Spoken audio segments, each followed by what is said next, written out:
Hi, I'm Stefan of StefanGourmet.com. My passion is food and cooking. I like to discover new recipes and new techniques and share them with the world on my blog. I've started blogging 13 years ago, around the same time when I discovered Sous Vide.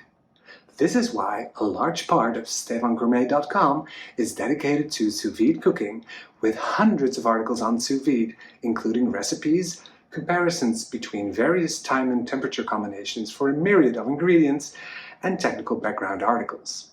For me, there is no right or wrong when it comes to cooking. It is not about following rules. It is about getting the results you want. Why insist on following a rule if you can't taste the difference anyway? Some methods are heavily debated. If I am unsure what method is best, or if it is worth the additional effort, I will do experiments to find out if I can taste or measure the difference with a detailed report on my blog. A topic that I've seen a lot of debates about is salting before or after sous vide. We all know that if you put salt on food, it will draw out liquid from the food. So it seems quite simple, and a lot of people give this advice. Salt after sous vide to keep more juices in your meat. As always, I wanted to base my choice of salting before or after sous vide on experiments, rather than on a theoretical discussion. Let me show you what I did. As you know, when meat is cooked, it releases juices. When you cook meat traditionally in a pan or on a grill, those juices will evaporate. When you cook sous vide, the juices will remain in the bag because they have nowhere else to go. To determine the amount of juice lost during the cooking process, I weigh the meat with accurate scales before and after cooking. After cooking, I take the meat out of the bag and dry it with paper towels before weighing. The difference in weight as a percentage of the original weight tells us the amount of juice from the meat that was lost during the cooking process. When that number is lower, more juices have remained inside the meat, so the meat is more juicy. I weigh the meat before and after instead of measuring the amount of juices in the bag, because that is more accurate. Over the years, I've done about 100 of those experiments with different types and cuts of meat, like chicken, beef, pork, lamb, and even duck. They've all had the same result. Meat that is salted before sous vide will end up more juicy than meat that goes in without salt. The average amount of juices that is saved by adding salt is 3% of the original weight of the meat. So, for example, if you start with a steak of 6 ounces or 170 grams, if you salt it before sous vide, you will save about a teaspoon of juice inside the steak. That is not a huge difference, and you may not be able to clearly taste it, but it certainly demonstrates that salting before sous vide will not dry out the meat, and in fact has the opposite effect. So, how is this possible? It is true that salt draws out the liquid, but then the salt dissolves into that liquid, and you are basically brining the meat inside the plastic bag. Some of that salty liquid will be absorbed back into the meat. If you wait long enough, the salt will penetrate all the way to the core of the meat. This is simply a matter of diffusion, and it will continue until the concentration of salt is the same anywhere in the bag, inside and outside of the meat. The time this will take depends on the thickness of the meat. By the way, when we say salt diffuses into the meat, we actually mean the sodium and chloride ions that salt consists of. They are so small that they can actually diffuse into the meat, unlike bigger molecules that can only flavor the outside. If you are familiar with brining meat before cooking it, this will probably not come as a surprise to you. Many people use a wet brine, which is water with salt and often sugar dissolved into it, and then soak the meat in this brine. This will cause the muscle fibers in the meat to swell and absorb water, as well as to better retain water when cooked. However, in my experiments, I have found that most of the brine will be released again when you cook the meat sous vide. So in the end, the result will be more or less the same as just putting salt on the meat and vacuum sealing it. which is easier than having to prepare a brine, and it is also more practical to have a sealed bag with meat in your refrigerator compared to a container with liquid. Salting before or after sous vide is not just about reserving meat juices, and the same goes for brining. If you salt before sous vide, the salty flavor will be inside the meat and not just on the outside. It enhances the natural flavor of the meat. The salt inside the meat will also affect the texture, and it will make the meat more tender. So, how much salt should you put on the meat before vacuum sealing it? This is of course a matter of personal preference.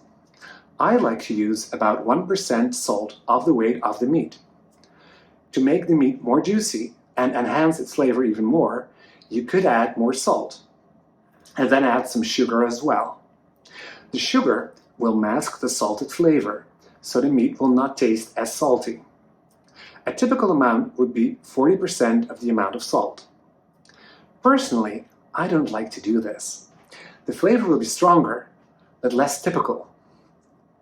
Everything will start tasting the same if you use too much salt and sugar. If you use more than 2% of salt by weight, you will actually cure the meat and it will start to taste like ham. So I mostly stick with the 1% salt. Salting before sous vide is especially important when cooking fish sous vide. Fish is a very delicate protein that is very easily overcooked. Sous vide is a great way to avoid that. When cooking fish sous vide, my experiments have demonstrated that salting the fish at least half an hour before cooking greatly improves the texture. It will be more firm but tender rather than mushy and watery. And this brings me to the topic of time. If you salt the meat before vacuum sealing, the salt will diffuse into the meat regardless of whether you let it rest first or cook it sous vide straight away. However, my experiments with fish have shown that it does make a difference whether the salt has already diffused into the meat when the cooking process begins or diffuses into the meat during the cooking process. When I was doing experiments with the combination of sous vide and freezing for the 2021 Sous Vide Summit, I had an unexpected result. Freezing first and then cooking sous vide resulted in a slightly lower loss of juices than just cooking sous vide without freezing first, while one would expect that freezing would cause additional loss of juices. That difference became even larger when I defrosted the frozen raw chicken breast before cooking sous vide. After giving it some thought, I suspected this was caused by the salt. During the freezing and defrosting of the raw chicken, the salt has more time to penetrate into the meat before the cooking begins, and I suspected that may cause the differences. So then, I did a lot of experiments where I cooked meat sous vide right away after salting and vacuum sealing it, and compared that to allowing the salt 1 hour or 24 hours to penetrate into the meat before cooking. I did this with meats requiring a short cooking time, such as chicken breast, but also with cooking times of 24 or even 48 hours. Most of the experiments were with lower cooking temperatures rather than high ones. I'm not saying these were scientific experiments. The pieces of meat used for the experiments were not all exactly the same, and the way I salted them was not exactly the same. So when I repeated the experiments, the results I got were a few percentage points apart because of such factors. I am a home cook and I don't want to throw away food, so we were eating all of the experiments. And so, although I did dozens of experiments, that was not enough to average out those random factors. The conclusion that meat is salted before sous vide retains more juices was confirmed by all of the experiments though. But the results for different times were not consistent enough to draw any firm conclusions. It does seem, though, that for a short sous vide cooking time, it is more important to rest the meat between salting and sous vide cooking than for a long sous vide cooking time. So, what is my advice based on all of this? 1. Always salt your proteins before cooking sous vide. 2. If you have the time, allow the salted vacuum-sealed protein to rest before cooking sous vide especially if the sous vide cooking time is going to be short.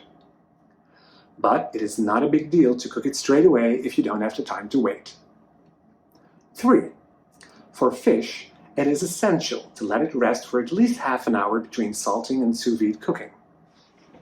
If you found this interesting, come and visit my blog at stevengourmet.com. I have posted an article with a detailed account of all the experiments I did for this video. Thank you for watching, and I hope to see you soon in the comment section of my blog.